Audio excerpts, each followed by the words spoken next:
Welcome to all of you who are joining us now for the African Forum on Green Economy, Investing in Natural Capital for a Resilient Africa. We'll give it the obligatory minute or two just to let everyone to sign in before we get started.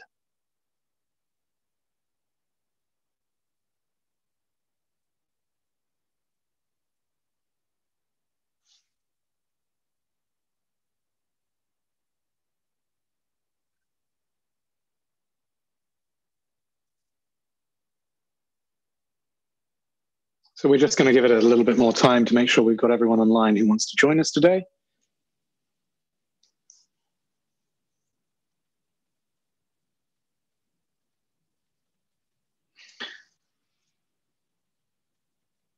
Okay, so let's get started now. So thank you very much. Thank you for joining us here today. A very exciting session we've got here on finance. Now, a lot of you will be aware that we were planning to have a face-to-face event in Kampala this month, or actually it was a couple of months ago now, in April. And obviously, due to global circumstances, we've moved this onto an online event. This is the fourth in a series of 6 webinars that we're running, all supported by these organizations that you'll see here on the screen, including the Capitals Coalition. My name is Mark Goff. I'm the CEO of the Capitals Coalition, but many other partners as well, including WWF, the Green Growth Knowledge Platform, Green Economy Coalition, and many others, as you can see here. I'm just getting a little bit of feedback here. If we can just mute whoever that is. Excellent. So I just thought I'd start by giving you a little bit more context to what we're talking about here today. There's lots of terms and technologies and different ways of thinking about things that we all use, and we're all aiming towards the same purpose in the end of a better planet, a more sustainable, fairer, and just planet. But we use different terms to get there and different approaches. And one of these is the green economy, which I'm hoping you'll all be very familiar with. The green economy supports prosperity for everyone within the ecological limits of the planet. It allows the natural systems, the biodiversity, water, soils, forests, and people to thrive together. And it redistributes natural, physical, financial wealth, closing the gap between the rich and the poor. And that's even more important today than it ever was. It brings diverse voices into the policy-making process and delivers fair outcomes for all. And the Green Economy Coalition brings all of those organizations that are working on this space together through these 5 different focus areas: measuring and governing, reforming the financial systems, which is what we're going to be covering today, the greening of economic sectors, tackling inequality, and valuing nature. And if we go on to another term that we use a lot, if we can do, which is going to be natural capital. So natural capital is a way of thinking about the stock of resources that deliver a flow of benefits to people. Now, some people don't like being referred to as capital or the term capital, but it's been a great opener of doors for us in the way that we engage with businesses and policymakers and financial institutions particularly, because what it does is it starts putting our relationship to nature and to people into a context that we can understand, a way that if we invest in nature, we get returns which are going to help us to drive economic change, to drive reductions in inequality, to address climate change. It's an underpinning to a lot of the other things that we see going on in the world, whether it's the Sustainable Development Goals, whether we're thinking about the circular economy, all of these sort of things. You'll need to be having a good understanding of your relationship with nature, first of all, and to do that, you need a capitals approach. We have, as I said today, a very exciting webinar. This is built around other webinars that we're running. And the purpose of this African Forum on Green Economy is to promote the understanding of the value of the value of nature to Africa's economy and what different stakeholders can do to realize this as a sustainable opportunity. It's also about connecting stakeholders. And we've been very fortunate to have a wonderful set of speakers on this webinar series. And we've got 3, 4 more to you today here, which I'm sure are going to give us a great rundown on their thoughts around finance and how natural capital and finance can come together in Africa. It's also, though, it has to be going beyond just having a presentation to building collaborative actions. And what we want at the end of this process is to make sure that there's activities going on the ground to allow people to actually take this into practice. And that's extremely important. I'm now going to pass over to Vanessa, who's going to run us through the webinar today and introduce our guests and run you through a little bit more of the process of how we're going to run this. So over to you, Vanessa. Okay, thank you so much, Mark, for that overview and introduction. And welcome to all those who have connected to the webinar from Africa and across the world. My name is Vanessa O'Shea. I'm the manager of the Policy Analysis Division in the African Natural Resources Center of the African Development Bank, and I'll be moderating the session today. We have a distinguished lineup of experts who are going to speak to the issue of how we can integrate natural capital in development finance. And I think this is a very important question, given the challenges that Africa is currently facing in finding sustainable pathways and solutions out of the crisis that has been caused by COVID-19. So this is a very timely and pertinent conversation, and we look forward to hearing from all our speakers. So as you can see, we have a very compact agenda, a brief welcome and introduction of the speakers, and then we'll give them time to offer their perspectives. And following that, there'll be an open discussion of question and answers with the audience. We can proceed. So if you want to ask a question, you click on the Q&A button at the bottom of your screen and enter your question. And I will collect the questions and ask all the speakers after they've made their introductions. So, but please be on mute so that you don't interfere with the conversation. Next. So this is our lineup of speakers today. First of all, Professor Kevin Urama, who is Senior Director of the African Development Institute in the African Development Bank. Alice Ruveza, who is the Africa Regional Director of the Worldwide Fund for Nature, WWF, and Thomas O'Brien, who is Senior Advisor to the Vice President for the Africa region at the World Bank.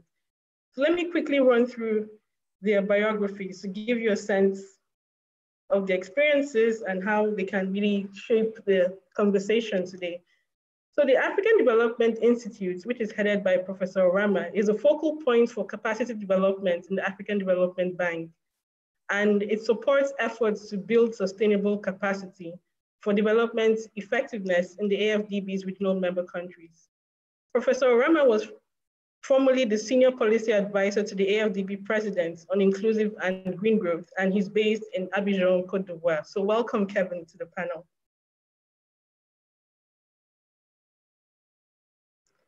Our second speaker, Ms. Alice Ruveza, joined WWF as the Regional Director for Africa in July 2019, and she leads WWF's work in Africa to position it as a key actor in the sustainability agenda.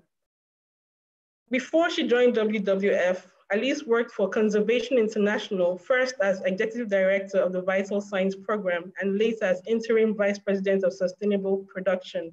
And Alice is based in Nairobi, Kenya. Alice, it's a pleasure to have you on the panel. Welcome.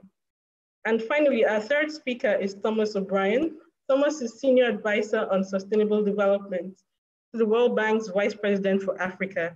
In this role, he helps shape the bank's strategy for Africa, and he oversees a portfolio of around $75 billion in more than 600 projects across all sectors.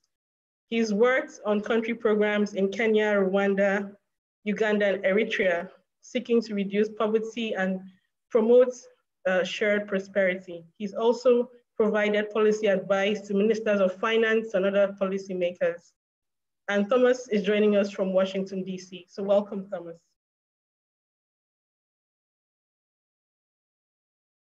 So to get started, I think we can turn quickly to Kevin, who is going to provide the first intervention and run us through some of his key insights on how NDBs can integrate natural capital in development finance. So Kevin, you have the floor.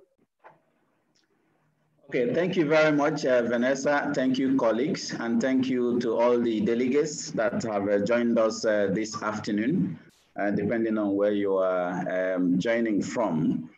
For me, this particular topic is very important at this stage and very close to my heart for several reasons. It derives more from the questions that has been asked. First, in terms of we need to understand what actually is natural capital and what roles can it play or should it play for Africa's development. where should MDBs intervene in that process? And specifically for COVID-19, what specific roles should natural capital play in the recovery path that countries are trying to chart from this pandemic of COVID-19? And then specifically then, how can we actually finance natural capital? I will try to focus my intervention, my 5-minute intervention, on trying to address those questions. First, in my view, natural capital, as defined already for us, I'm not going to dwell on it, is very much all-inclusive. And for most African economies, our economies are actually natural capital based. Most of the economies of Africa is dependent on exporting raw materials, largely on processed goods from commodities based on the natural capital assets that we do have. But the challenge in Africa has been that we have not really thought of natural capital as an asset base.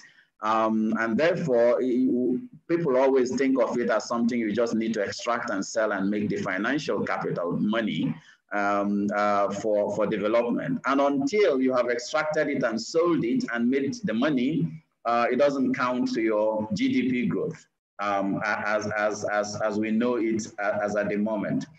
So I will be thinking more, a little bit more in the discussion about how we can actually integrate natural capital to development project financing, and also integrate natural capital to national accounting systems, so that it becomes mainstream instead of something like the pool that we have to just continue extracting from without thinking of adding value to what we have extracted, and also returning value to sustain that base, the natural capital, which is the base for the economy that we have.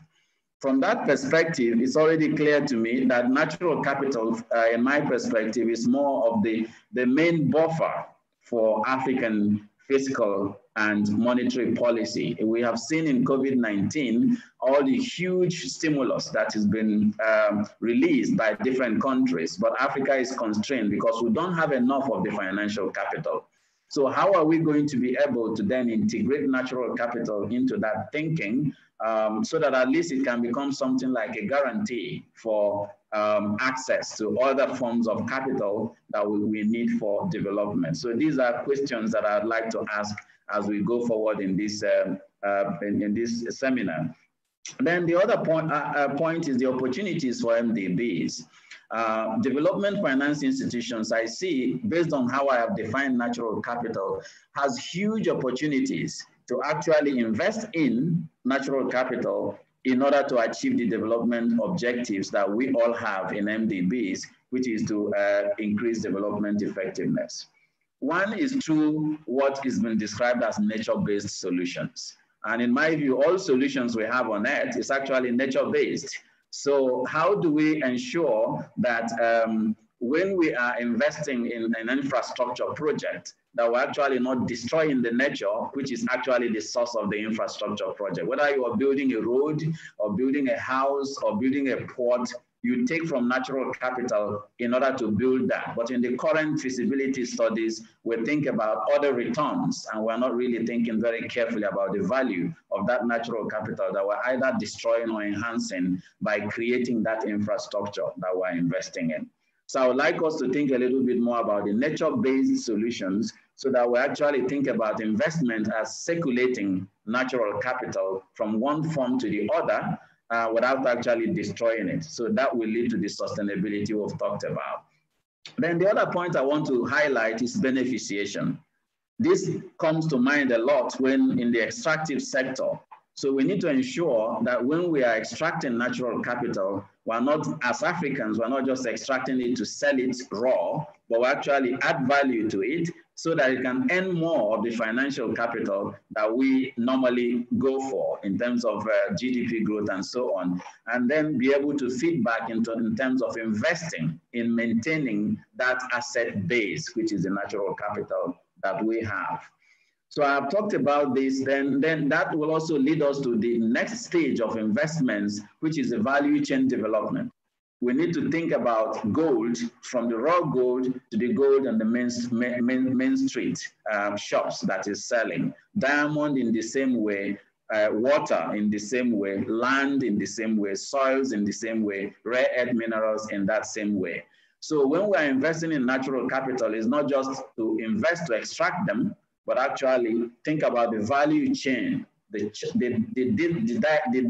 distance or the journey it will make from the extraction to the end to the use of that. So these are areas that I think we need to think through as MDBs and development finance agencies on how we invest in natural capital. For COVID-19 specifically, then for me, it is more about thinking about the inclusive value of nature and how we are going to, whether it's the monetary policy, the fiscal policy, the exchange rate policy, or the health policy, how do we actually ensure that natural capital is at the center of it? Because in the end, health is pharmaceuticals and therapeutics and vaccines is only trying to extract from nature in order to solve a particular problem. So we need to think about that in that way and how we try to invest in it. So specifically, because I have only 5 minutes, we need to think through 5 key areas. How do we mainstream natural capital in our investments, our development planning, and our development policies? 2, how do we as MDBs and development finance agencies engage with the countries in terms of policy dialogue to enable them to understand the value of that natural capital that they have? All African countries are very rich in natural capital, but it's not seen as an asset. How do we start changing that mindset so that we can actually see natural capital as an asset base, or at least a partial guarantee for the other investments that we're trying to do? 3 is how to feature natural capital into risk ratings of countries. I'm going to just run through because I see my time is already gone. And then 4, training on mainstreaming natural capital in development processes, training on natural capital accounting at the country level, training on MDBs and development finance agencies in structuring projects that takes into account the value of natural capital. And in doing this, the African Development Institute is working with partners to establish a natural capital academy, which will be launching very soon. And Vanessa is working with us on this, and the GGKP and so on. Then finally, integrating natural capital into national policy frameworks so that we will be able to plan in a more inclusive way. And that will lead to a more sustainable development. And in that, with that, I'm going to stop because I've overused my time, and I'm willing to come back to answer questions later. Thank you, Vanessa. Thank you very much, Kevin, for those very insightful comments. You've covered a broad range of issues on how we need to have a broad concept of natural capital, as well as a business case for MDBs to invest in natural capital and the opportunities for Africa to recover sustainably after COVID-19. So thank you for those remarks. And I'll now turn to Alice. Alice, you have the floor to share your perspectives with us, given your experiences in WWF. Please go ahead. Thank you very much, Vanessa, and thank you very much, Capitals Coalition, for inviting me to speak at this event. So I'll focus my remarks on how we can position Africa's natural capital as a launchpad for post-COVID-19 recovery. Kevin has obviously covered a lot of natural capital here. I will talk about wildlife. When you look at wildlife as you look at nature-based tourism, it generated 194.2 billion in direct revenue from tourists visiting protected areas and other opportunities and tour operators. We have our forests, which are carbon stocks, big carbon sinks, and for climate change mitigation. We have our blue economy, our coral reefs, valued about 7.3 billion a year. We have our water towers, which are a source of water for agriculture and wildlife. We have renewable energy, big options there for solar PV, 10 to 15% of total electricity generated, and more and more. So when I look at the COVID-19 impacts in Africa, there are a lot, but you can look at health impacts, you can look at food insecurity, you can look at loss of tourism, which has really been a big challenge now. it comes to loss of jobs and incomes, increased debt. We are taking on more debt now. Even though there is debt forgiveness, we still have to repay that debt at some point. And we're seeing some increased dependence on natural resources in times of crisis, urban-rural migration. A lot of people have moved back home. And so there will be expansion of agriculture into encroachment into high conservation value areas and all of that. So how do we position the nature to this? We clearly see a need to continue to invest in tourism, even though at the moment, we are not getting those visitors from abroad. We do need to keep our wildlife in the parks, and we do need to keep our product that we keep selling. We need to keep it going. So investing in tourism is important.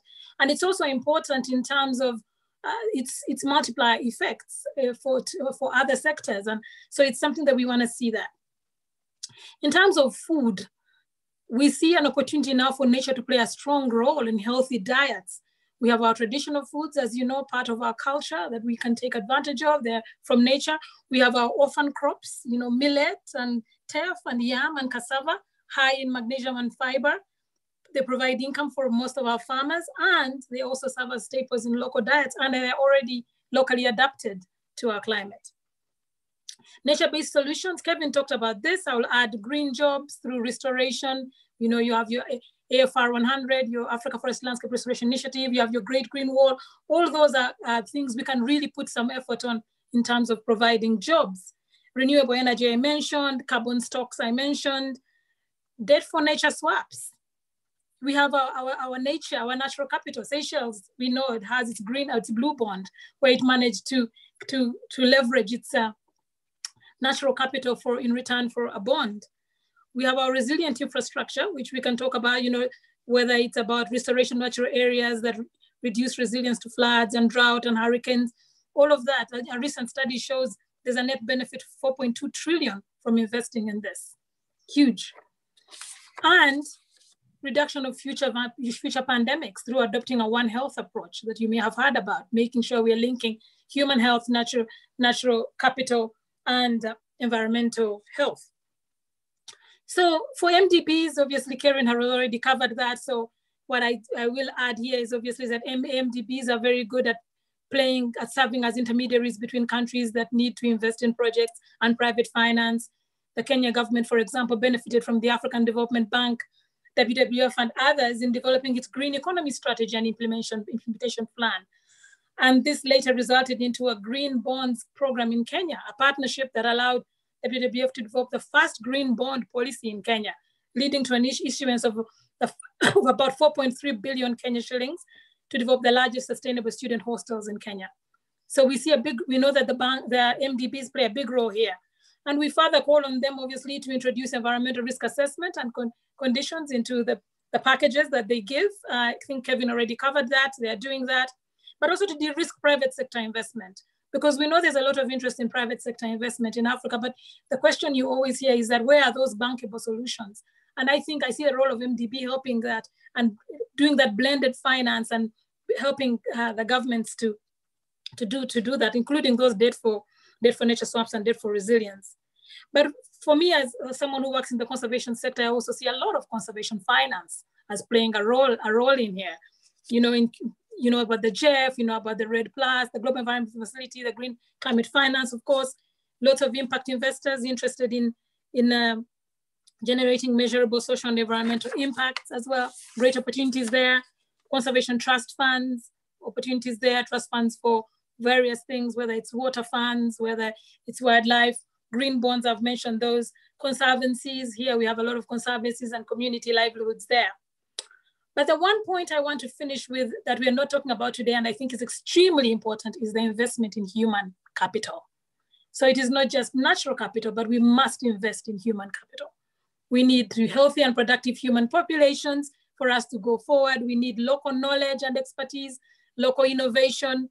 We are the youngest continent. We have a youth population of 226 million youth living in Africa. We have to close that digital gender gap. We know that we need that access. We have our artificial intelligence and machine learning. We have education. Education is a big one, girl education, and the value that brings to an economy.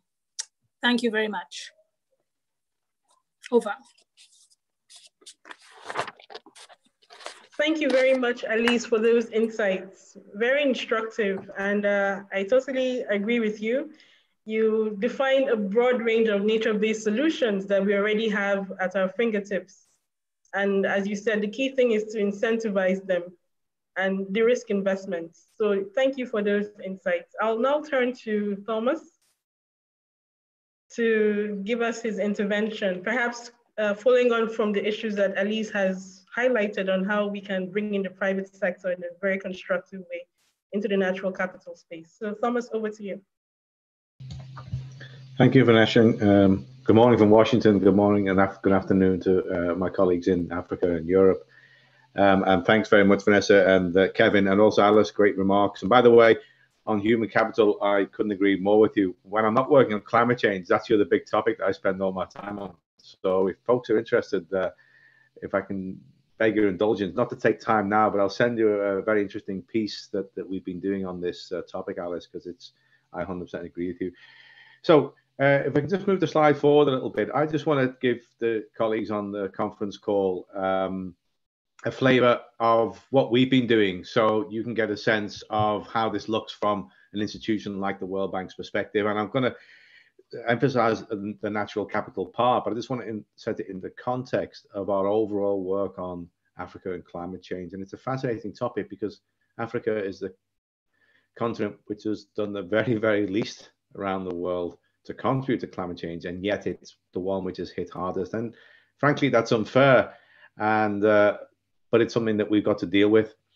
So we actually put together our own World Bank climate business plan 3 or 4 years ago, just at the time of the Paris conference. And since then, we've made, I think, good progress on the plan, but we need to make even better progress given the scale of the issue. We've invested $30 billion in climate-related activity over the last few years, which makes us one of the largest climate financiers on the continent. More than 300 projects, and this effort to get climate impact, or what we call climate co-benefit, is not just in obvious projects around forestry and environment and water. It's in everything we do. It's in agriculture, it's in energy, it's in transport, it's even in health and education. And we have got about 28% of our projects are now delivering climate co-benefits, which is much higher than our targets. So that's something we want to carry on pushing. Now, the next slide will show you that even though we've done that, we know that we have to move the agenda forward even more. We need to ramp up climate adaptation and resilience. And we know that a very quick example was in Beira in Mozambique. Many of you remember that was hit hard by that terrible cyclone. Actually, ironically, large parts of Beira were protected because the partners had been investing in drainage and coverage. So that was good. But of course, the bad thing is these crises are now so challenging and so enormous that even that investment is not enough. That's why we need to do, that's a little small example why we need to do more. So we're going to ramp up our climate adaptation and resilience and link it to a manifold increase in energy access. And the next element of the slide, if you can just move ahead for me, we also need to do that by promoting development, green development in a new way. And I think Kevin and Alice talked about new technologies, and there are so many of those coming forward, and they're so much more affordable now. In the energy sector particularly is the most obvious example, where solar power used to be almost unaffordable. Now we've helped get solar power in places like Senegal for less than 4 cents a kilowatt hour. The global average is about 10 or 12. So that shows you the progress that can be made. Now the next slide,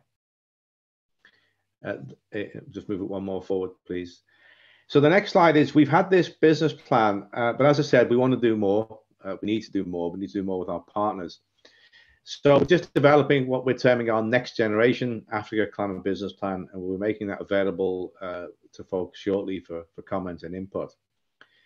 And it has 5 key directions, but what I want to say is that little phrase at the top there, development centered, is quite important.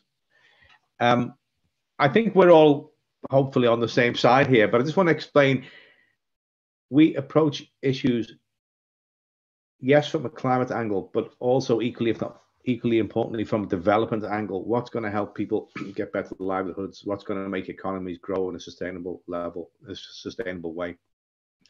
I think that's important in its own right, but for one other reason, that's the way a lot of policymakers, a lot of ministers, that's the way they view it. So we need to be aligned with them so that we can get a coalition for action. So we have 5 main themes. And the first one is the one I'm going to spend a couple of moments about later on, cherishing the natural environment. That's kind of my wording of the natural capital agenda that Mark mentioned in the beginning. Growing green energy, I spoke about.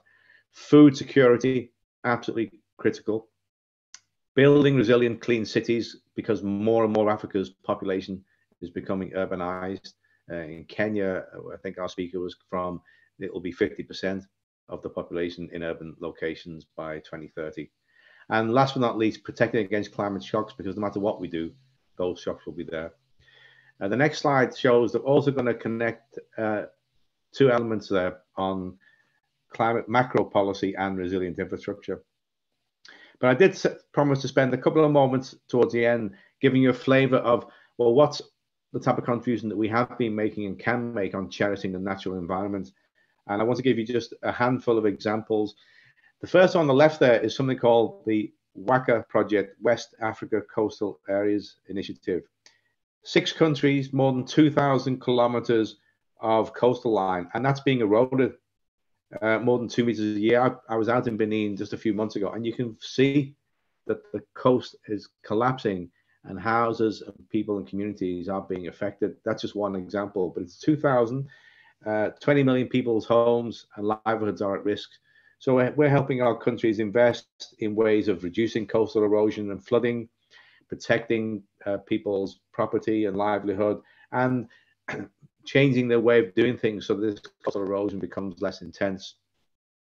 Zambia is the opposite end of the spectrum. That's an inland country, and we're working on particular ways in which we can get climate smart agriculture, opening up old canals and things like solar powered boreholes, because you're having to dig deeper now to get the water, and you don't want that to be powered by diesel in the pumping system. You want a solar system. That's an example of what we're doing in Zambia. The next slide shows you 2 other ones and 2 huge countries. Ethiopia, one of the fastest growing and largest countries in Africa. We've got more than 900,000 hectares of land now being sustainably managed by local communities and farmers. And similarly in Nigeria, we are reducing vulnerability to soil erosion, helping watershed management on a very, very large scale. So they're just 4 examples of what we're doing. And I just conclude on the next slide by obviously thanking you for your attention, but just saying something more. We're going to continue this campaign.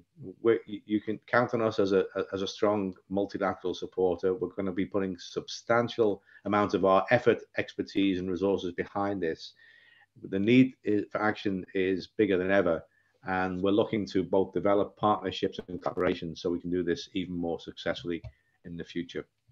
Thank you, Vanessa.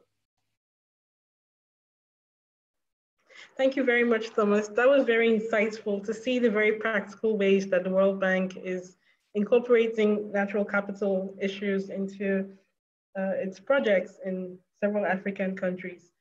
So now for all the listeners, you've heard our speakers, and the floor is now open to take questions. So I'm going to open the Q&A box, and I'll read out the questions for our panelists, and we'll see how we can address them. So the first question is from a gentleman I know very well called Jerry Ahadje. And Jerry's question is directed at Kevin. And it says, Professor Kevin's point of mainstreaming natural capital is extremely important. However, the challenge has always been how to calculate the cost of externalities, especially in extractive projects. For instance, calculating the costs in river pollution, tailings, dam failures, etc. So the question is, how do we develop models or systems to calculate these costs transparently to inform cost benefits analysis as a basis for our developmental plans? So Jerry has asked a very elaborate question, and we'll try and do justice to that. And I think this question is directed at Professor Orama, so we look forward to hearing his response. So Kevin, you can start preparing and collecting your thoughts. The second question is from Chris Masikati. And I'm not sure it's really a question because it says, due to COVID-19, Alice has a good point there. Due to COVID-19, there has been a migration from towns to rural homes. And for food security, they have increased agricultural requirements. I think this is just a statement to agree with what Alice was saying. So let's see if there are any other questions. The next is an anonymous person. And he says, or he or she, they say, there is a big movement now being pushed faster and harder by the COVID crisis on Africa's wildlife or biodiversity economy. We know Africa's wildlife and biodiversity assets are unique and of global significance. How can international development finance help to stimulate this economy and to provide greater opportunities to Africa's local communities and private sector? And then the third question is, what do you think of using post-COVID debt relief for climate and nature program swaps? And this is from Paul Steele and IIED. Okay, so those are the questions that we have so far. Vanessa, just before we jump into those questions, yeah. Sorry, Vanessa, just to say that there's a couple of people have added some questions into the chat function as well. So we might be able to come to those in a moment from Rob and from Evelyn. But please do use the Q&A function if you can, then we can collate them all together. But just to let you know, Vanessa, there's a couple in the chat function there as well. Good, so I can turn to those later. So let's start with the first 3 or 4 that we have, and we'll run through all our panelists. So Kevin, over to you. Okay, thank you very much, Vanessa, and thank you for the interesting questions. First is how to develop models to cost externalities. That's what I understood from this, to inform cost-based benefit analysis. Generally, there's been several efforts since 1970s to try and develop extended cost-benefit analysis tools and models, including what I've talked about in terms of value in natural capital. We know of the big project by the World Bank called WAVES. There are several methodologies that has been developed there. I can't talk through all of them at this webinar. In my own work as well, we've developed tools for integrated value mapping, which is trying to bring in other values of natural capital that are beyond the financial or financialization of natural capital. It's a very complex thing because value in natural capital is like value in life, in my view. And it's always very difficult to be able to know what financial value you will place on that. But to do that, there's been a lot of work that has gone on. We also know the economics of biodiversity, led by my friend Pavan Suddev, dealing on the value of biodiversity, the economic value of biodiversity. But my proviso there is that all the work that we've done in this area always shows that those methodologies come up with a conservative value. It's a very small part of the value of natural capital. In my own work, it actually shows that most of these models estimates only about 8%, 0.8% of the actual economic value measured in terms of behaviors in the market. So it's just to be careful to say finding a model doesn't mean that we actually have the true value of nature. Because one thing I didn't talk about because of time is the intrinsic value of nature, the religious value of nature, the existence value of nature. There are several forms of value that we can never really find any model that puts the accurate value, economic value on that. Now, post-COVID relief, debt relief for nature swaps and climate change and so on. This is an area that I always, from my PhD in Cambridge, I've always been talking about, in the sense that the more we try to reduce the environment to specific issues like climate change and conservation of wildlife, my colleague from WWF is here. I've had lots of discussions on that with them. We start missing a little bit of the mark.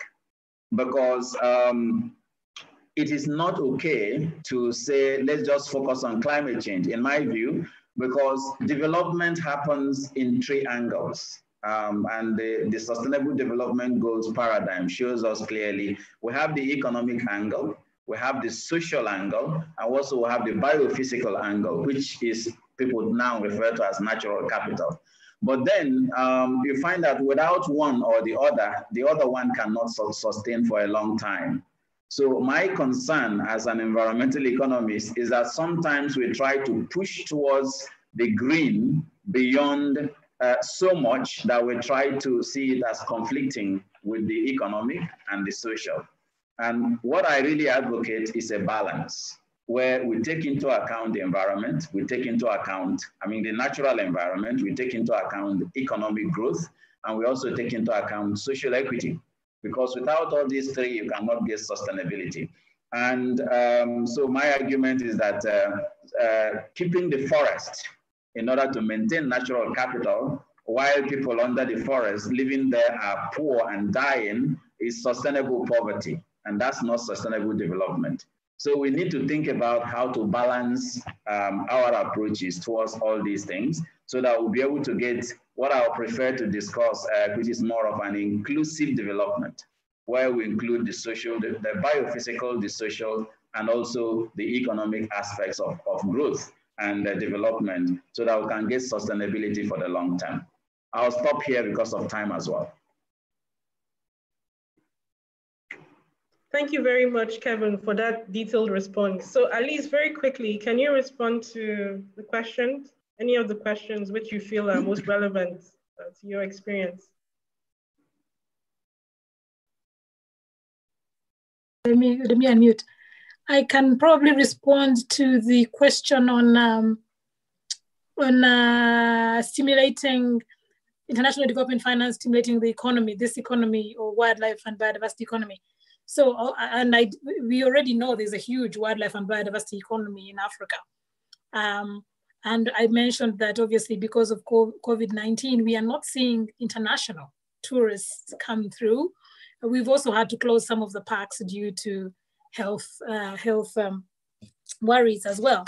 But how can they stimulate it? I think one of the things to think about is how can we, beyond tourism, build other sustainable financing models for our biodiversity. And it could be, stimulating local tourism in itself, but there's also other, and Kevin just talked about that, nature does have an existential value even beyond tourism. For example, it's a source of health. I don't have the figures off the top of my head, but pharmaceuticals really depend on this, on nature. I'm sure maybe even now some of the vaccines we're trying to develop to resolve to treat COVID-19 could easily be coming from this. So there's a huge existential value there. There's a huge cultural value that Kevin also talked about. How do we stimulate this? How do we make this valuable? I think that's important for us to get development finance and to invest in this sector, even just for that, even if it wasn't just for tourism. It provides a lot of job, of course. It's a carbon sink, so there's always international payments for ecosystem services there for carbon. There are some water towers, so payments for watershed services for all the users. It is amazing. There's a lot of value in nature, and we need to stimulate international finance to this.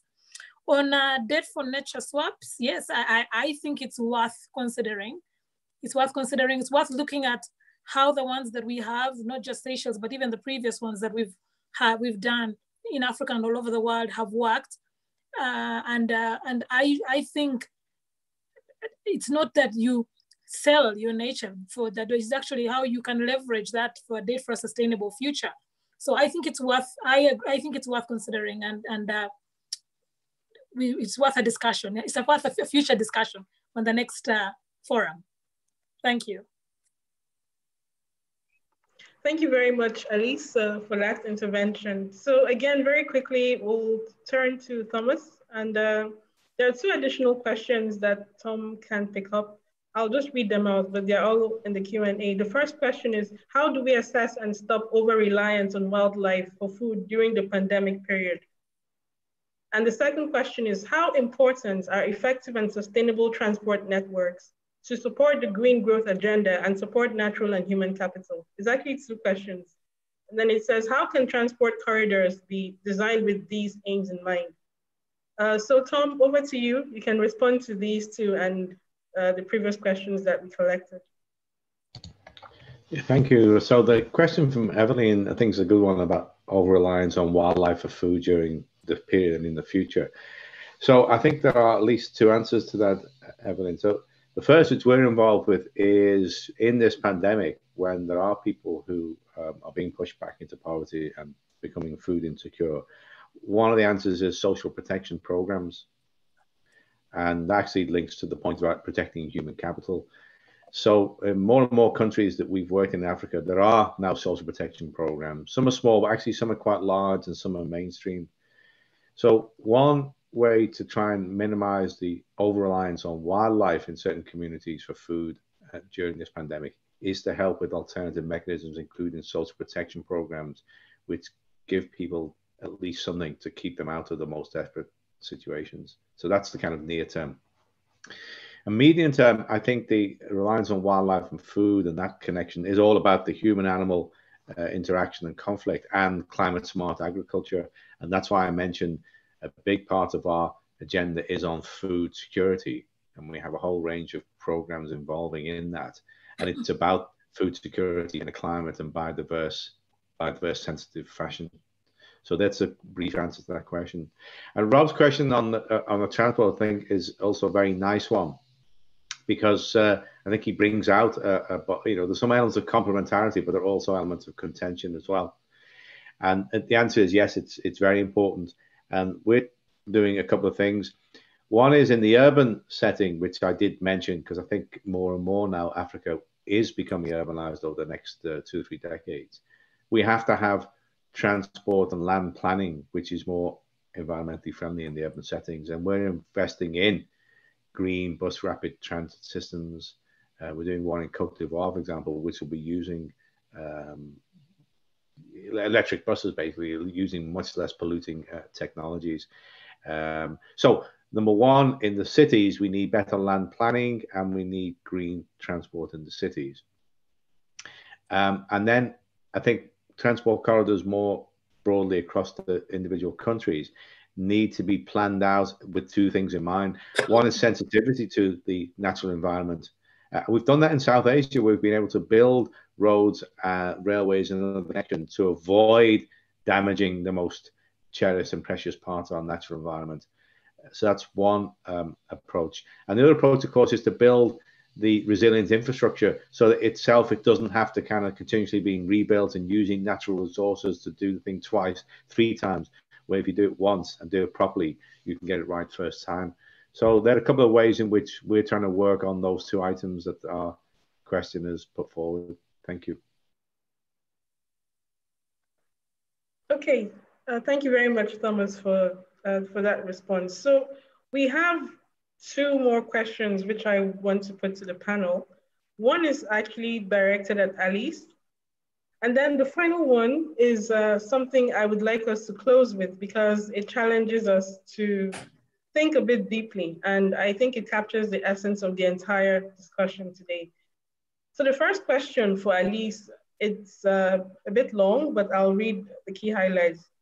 What have we learned from large-scale efforts on landscape restoration? And an example is given in Tigray, Ethiopia. So what works and what doesn't work? What is the best model for an African government which is keen to scale up environmental public work programs to create jobs and stimulate economic recovery? And this is from Caroline Peterson. So Alice, can you quickly respond, and then we'll have closing remarks from the entire panel. Thank you so much, Caroline Peterson, for giving me such a tough question. What works? I think I have four main points on this one, on what I think is extremely important. First is the science. We need the science to determine the right places for restoration. Not everywhere is going to be valuable for restoration. And so we need to make sure that we know the right places that we're going to get the bang for our buck. Secondly, we need to ensure that there's core benefits. We're not just restoring this land for ecosystem services, those are important, but we need to create jobs. We need to create value chains for women and for youth. So it's extremely important to make sure that all these core benefits are coming through. We're also restoring for food. We're restoring for water. So the core benefits must be clear. The land use planning must be very clear. As you can imagine, a lot of countries have pledged to restore, for example, the African Forest Landscape Restoration Initiative. A lot of the countries have pledged quite a few hectares that but they may not even have all that land just available idle. It is probably land that is already under production, in production with different types of production. So how do you ensure, what do you put in there? Is it agroforestry where you could put trees on farms? Is it agriculture? You have to think about how you can still restore in that situation. Some of them are even doing urban forests and stuff like that. So it's important to work with these countries to support that land use planning and that implementation support. And I think for me, finance is key. We need to make sure restoration is bankable. It needs to be, we should create restoration enterprises around this restoration work so that it is valuable, so that I don't feel like I need to cut down these trees. It must be bringing that benefit. And clearly we need to monitor. We need to monitor and make sure that we are getting the benefits that we are restoring for. Thanks. So thank you, Alice, for laying it out in very practical ways. And I hope it responds to the question that was asked. So now in closing, I'm going to read out a question that was submitted by someone who most of us here know very well, John Mon, who is the research manager of GGKP. And of course, the AFDB and GGKP have developed a project on mainstreaming natural capital in development finance. So the question from John is drawing on the essence of our projects. And for the panelists to say, can development finance in Africa help leverage private finance to invest back in nature in a big way? So it's something for you to think about. And I'll invite you all to make your closing remarks very quickly and responding to the very pointed question from John. So let's start with Kevin. Please go ahead. Okay, thank you very much. I think the simple answer to John is yes. And that is what that project is meant to be doing.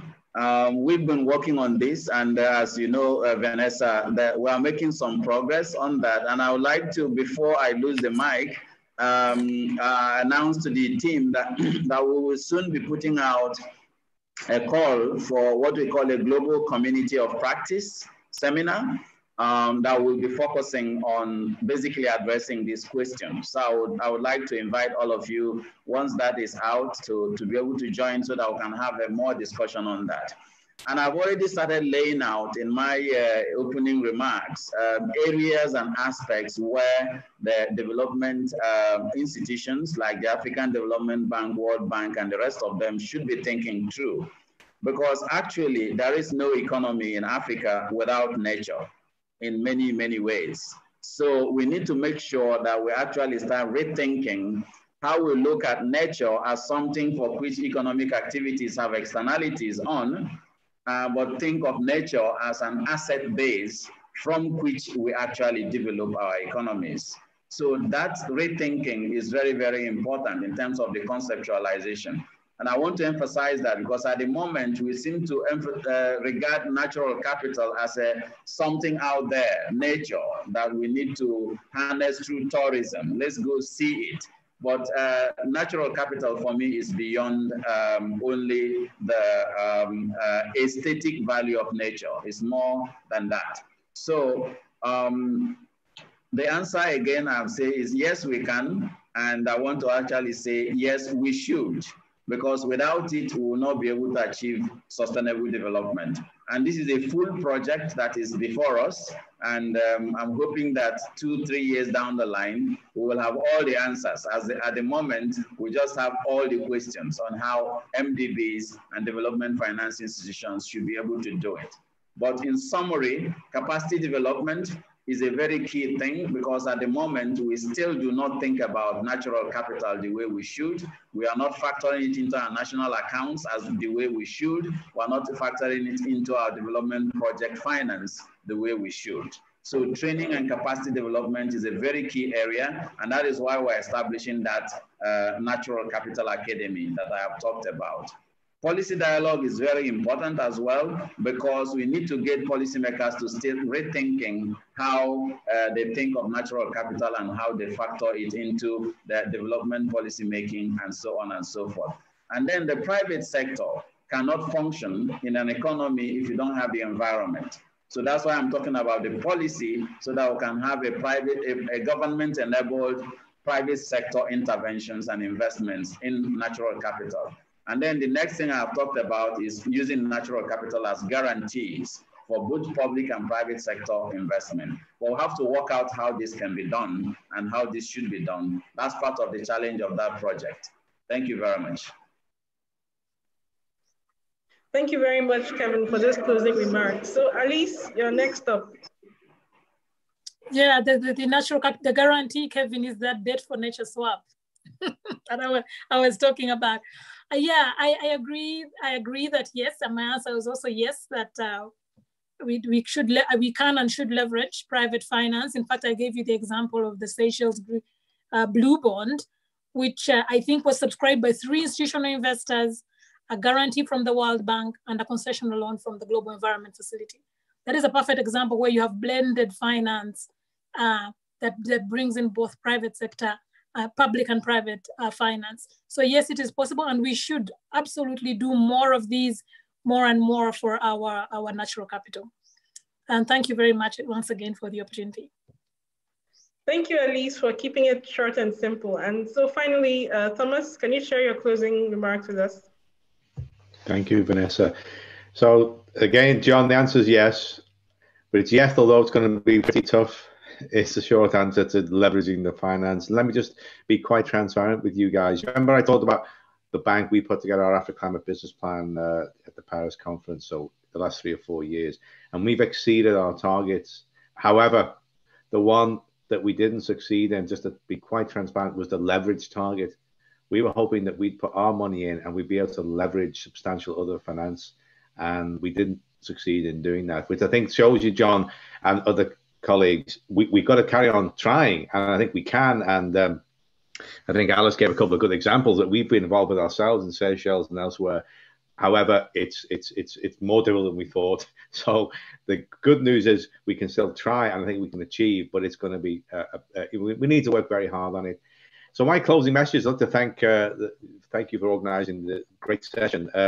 There's lots of people behind this in the World Bank. My key colleague, I'll introduce you to. She's kind of masterminding this next generation climate business plan. So her and her colleagues are very happy to continue the dialogue with you and everyone on this meeting.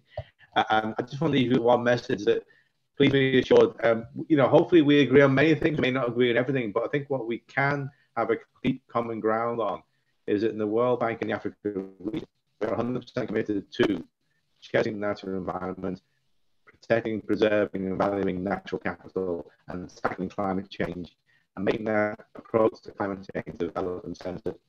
We're going to be doing this at least for we have a plan for the next 6 years. We think we'll be doing it for a lot longer than that, but we have a clear game plan being put in place to make sure that our efforts, our resources, our partnerships are right behind us, and we look forward to continuing the collaboration in the strongest possible way. Thank you. Thank you very much, Thomas, for those remarks. And thank you to all the panelists. We've really benefited from your insights. I think it's clear that there's a consensus that there's a strong business case for NDBs to invest in natural capital. And the challenge is on us to really take this forward in very practical ways. So I'll hand over to Mark to continue. Thank you very much, Vanessa, and really pleased to hear human capital coming up in the conversation there. Obviously, the Capitals Coalition brought together not just the natural capital space, but the social and human together. And it's only when we look at this as a whole that we'll be able to address these issues. Some great discussion there. You're going to want to find out more, I'm sure. Go to the website. All of the speakers will be able to engage with you further. There's more questions out there, so please go there and take a look.